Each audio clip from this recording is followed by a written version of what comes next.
রাসূল সাল্লাল্লাহু আলাইহি ওয়াসাল্লামের লিডারশিপটা ছিল এথিক্যাল লিডারশিপ, কিন্তু এইটার অনেক বড় ক্রাইসিস আমাদের সমাজে, আমাদের নেতৃত্বের মাঝে। কি বলেন? নৈতিকতার ঘাটতি আছে না?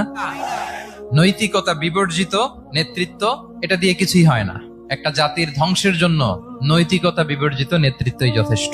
আমানতদারিতা, সততা, অনেস্টি, ট্রাস্টওয়ার্দিনেস, এটা অনেক জরুরি নেতৃত্বের জন্য।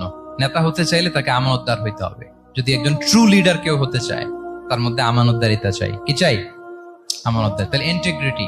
মজার ব্যাপার হচ্ছে, মক্কার কুরাইশরা, মক্কার লোকেরা রাসূল সাল্লাল্লাহু আলাইহি ওয়াসাল্লামের কাছে এসে আমানতের সম্পদ গচ্ছিত রাখতো। আবু জাহেলের কাছে রাখতো না, উতবা, শাইবা, ওয়ালিদ ইবনে মুগিরা, কারো কাছে রাখতো না। খেয়াল করে দেখেন, দল করে আবু জাহেলের, দল করে কার? কিন্তু আমানত রাখে কার বাসায়? কি অবাক করা কাণ্ড না? কর্মী হচ্ছে আবু জাহেলের, কিন্তু আমানতের সম্পদ রাখে কার কাছে?